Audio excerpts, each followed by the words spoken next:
Hey guys, David Perez here. Congratulations, if you're watching this video, you made the Rancho Verde Boys High School golf team. Now this also means that every time you step on a golf course, you represent the entire school of Rancho Verde and the entire sport of golf. So try not to embarrass us out there. In this video, we'll be going over the quick rules of golf and golf etiquette you may need to know on the golf course during our matches. So next time you're on the golf course, you won't be disqualified, yelled at by the coaches, or become a legend of the team for the wrong reasons. Alright guys, the first rule we're going to be discussing today is identifying your golf ball. Out there on the golf course, before every single match, you have to walk up to your playing partners and identify the golf ball, the brand, and the number that you'll be playing with that day, just as such. Alright guys, today I will be playing with the Titleist number 2 golf ball. That's it. Additionally, you can also add markings to your golf ball with a Sharpie, such as initials, drawings, any dots, anything you want to add to your golf ball, just to make it easier to identify out there on the golf course. Please make sure you do not hit the wrong golf ball while out there on the golf course.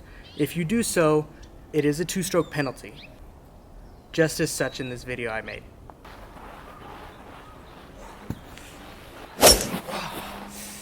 Oh no, that's going way right.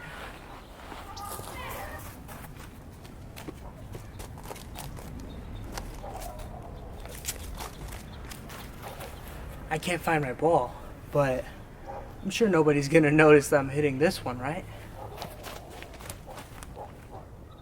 Alright, got a birdie putt. What's this do? Yeah, I think that's right. Hey, weren't you playing with the Titleist earlier? Why do you have a Kirkland now, huh? I'm about to report you to the coaches. See, so don't be that guy. Because I know you don't want to lose strokes out there on the golf course during the match, and you don't want to be remembered as the cheater, because then they'll never take their eyes off of you. Now, this brings me into our next topic, scoring. Always know what stroke you're on and your score at the end of the hole for every single hole, because at the end of the hole, your playing partner is going to ask you, what did you get? And if you tell them a score and they were paying attention and they have a different score for you, it's not going to be pretty. So always know what stroke you're on. For example, you hit your drive. That's your first stroke. You're in the fairway and you hit the second one. That's your second. Always remember what stroke you are about to hit before you hit it. And that will make it easier for you out there on the golf course when the end of the hole comes and you could tell your partner, hey, I got this. And then they could write it down for you. As well as remember what strokes you're taking as well, because if they get something different, you have to go back and explain every single shot you just took. So try to the best of your ability to remember what strokes you're taking as well. Like, my third one was out of the bunker, and then I hold my fourth one for a putt. Also know what kind of holes you'll be playing out there on the golf course. In golf, there are 3 types of holes: par 3s, par 4s, and par 5s. Now the par is the amount of shots a golfer is expected to get it in the hole in. Now during our league, we have a rule called double par maximum, meaning on par 3s, you'll get 6 shots maximum to get it in the hole. On par 4s, you'll get 8 shots. On par 5s, you'll get 10 shots. If you are out there on the golf course and you are nearing that max, like for example, you're on 9 shots, you're about to hit your 9th shot, and you're not even on the green, just pick it up and write yourself a 10. On a par 3, write yourself a 6 if you get around that max. On a par 4, write yourself an 8. Always remember this because it helps us speed up the pace of play, and we're not watching you hit 12 shots on a par 4 when you only get 8. So remember that. Remember too, when you are about to take a swing at the golf ball, if you intend to hit it, it counts as a stroke even if you miss the golf ball. So you can go up there expecting to hit the ball and completely miss, and it will count as a shot. I made a video to explain this.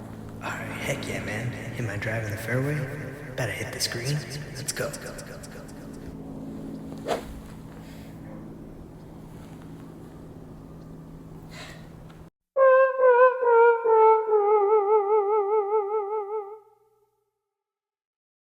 Next up, we're going to be going over the etiquette of golf. And this is what your playing partners and the coaches are going to care about the most. The first one, we will be talking about silence while someone is hitting. If someone is going up to hit the golf ball, make sure you are silent, especially when they are about to swing, because you don't want to be that person who yells in someone's backswing and they hit a bad shot and they hate you. I don't want to be hated out there. You don't want to be hated out there, and you don't want to be remembered as the chattermouth who can't keep his mouth shut. Next up is putting. It is essential that you know the proper putting etiquette while out there on the golf course. When a player hits their ball on the green, their ball will have a direct line towards the hole. It is very important that you do not step in that line, because if you step in that line, then your footprints will leave big indents and can possibly cause your playing partner's ball to go offline. Now, you don't want to be known as Bigfoot out there, trust me. And I made a quick demonstration that I'm about to show you right now. Alright, I got a birdie putt coming up. See if I can sink this thing. Wait, is that kid stepping on my line? Oh no, this kid doesn't know his etiquette. So you don't want to be that guy on the putting greens. Alright guys, remember too, if your ball is in the line of another player's putt, you should mark your golf ball. And you can mark your golf ball with something simple, just like a quarter. Now, you want to use a quarter or something with a flat surface so that just in case the other player's ball rolls over your marking, it won't be as detrimental if you use something like a golf tee. So don't be that guy who brings out the golf tee to mark his golf ball. Just carry a quarter, guys. Carry a penny. Carry a dime. Go buy golf markers on Amazon. Anything. Let me demonstrate how you can mark. Alright guys, the way you want to mark these golf balls is you want to take your quarter or your coin or whatever you're using and put it behind the golf ball. And then pick up your golf ball. So that way, when you go back to place your ball, you must place the ball exactly where you marked it. You cannot take your marker, put it in front of the golf ball, then when you take your golf ball and put it back, you put it in front of the marker. That is cheating, and you don't want to be the cheater out there on the golf course.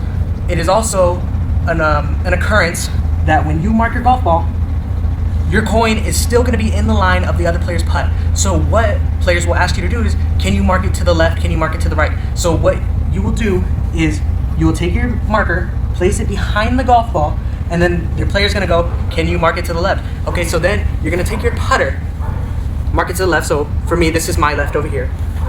You're going to take your putter, put it to the coin, and then take the coin and put it one putter length. If they ask for more, then you could do more. If that's fine, then that's fine. But remember, when you go to putt and you put your ball back, remember to put your coin back. Because if you don't put your coin back and you putt from that spot, it is a 2-stroke penalty. Remember that, guys. You do not want to lose strokes out there on the golf course, ever. Last one, because I am running out of daylight, and I would say this last one is one of the bigger ones. The cell phone. You should not use your cell phone during any part of the match for anything other than the I Want to Maker app. Now this is because you can be called out from players, from coaches, for using your cell phone as a cheating device and receive a penalty. As well as it's good etiquette for your playing partner, for you to be engaged in the match, and it is good for yourself too, not to be distracted during any point of the match by your phone. You want to be 100% focused in towards your golf game to make sure you are playing the best you can.